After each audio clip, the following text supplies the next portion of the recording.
And Shephatiah son of Mattan, and Gedaliah son of Pashur, and Yukal son of Shalemiyahu, and Pashur son of Malchiah, heard the words which Yirmiyahu had spoken to all the people, saying,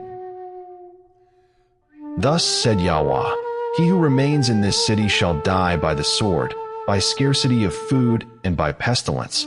But whoever goes over to the Chaldeans shall live, and his life shall be as a prize to him, and he shall live.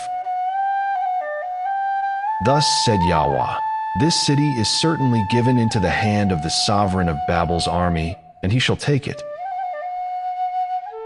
Then the heads said to the sovereign, Please, let this man be put to death, because he is weakening the hands of the men of battle who are left in this city and the hands of all the people, by speaking such words to them.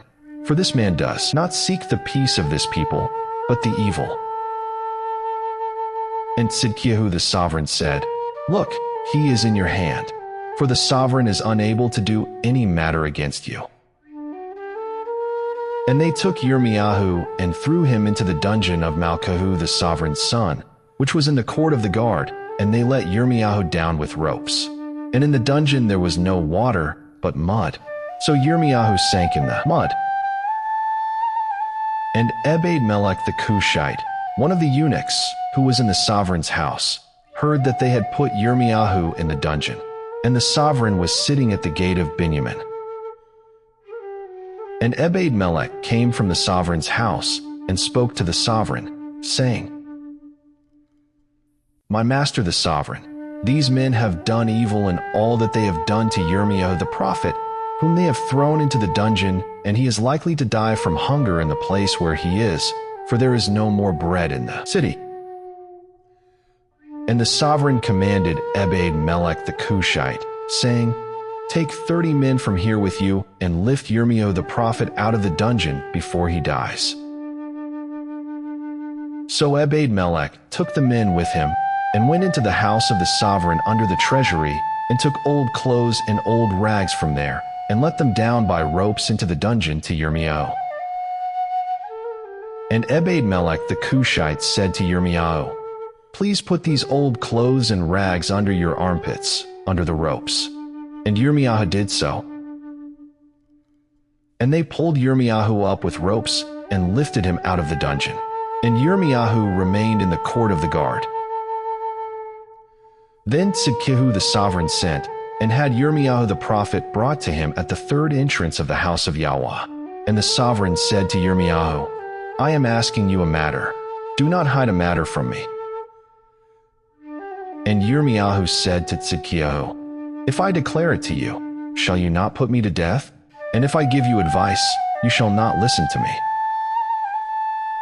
But Tzidkiyahu the sovereign swore secretly to Yirmiyahu, saying, As Yahweh lives, who made us this life, I do not put you to death, nor do I give you into the hand of these men who seek your life.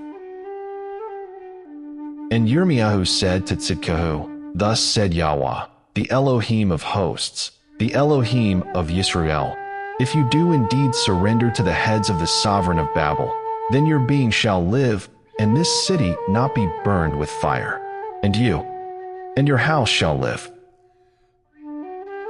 But if you do not surrender to the heads of the sovereign of Babel, then this city shall be given into the hand of the Chaldeans, and they shall burn it with fire, and you shall not escape from their hand.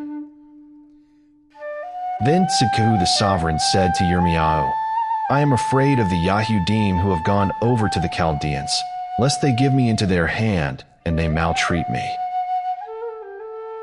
But Yirmiyahu said, They shall not hand you over. Please, obey the voice of Yahweh which I speak to you, and let it be well with you, and your life be spared. But if you refuse to surrender, this is the word that Yahweh has shown me. Then see, all the women who are left in the sovereign of Yehuda's house shall be surrendered to the heads of the sovereign of Babel, and see, they are saying, Your close friends have set upon you and prevailed against you. Your feet have sunk in the mire, they have turned away again. And they are going to surrender all your wives and children to the Chaldeans, and you yourself shall not escape from their hand, but be taken by the hand of the sovereign of Babel, and this city shall be burned with fire." Then Tzidkiyahu said to Yirmiyahu, "Let no one know of these words, and you shall not die. But if the heads hear that I have spoken with you, and they come to you, and say to you, 'Declare to us now what you have said to the sovereign, and also what the sovereign said to you. Do not hide it from us, and we do not put you to death.' Then you shall say to them, 'I presented my petition before the sovereign, not to send me back to the house of Jonathan to die there.'" And all the heads came to Yirmiyahu and asked him, and he informed them according to all these words that the sovereign had commanded. And they said no more to him, for the matter was not heard. So Yirmiyahu remained in the court of the guard until the day that Jerusalem was taken, and he was there when Jerusalem was taken.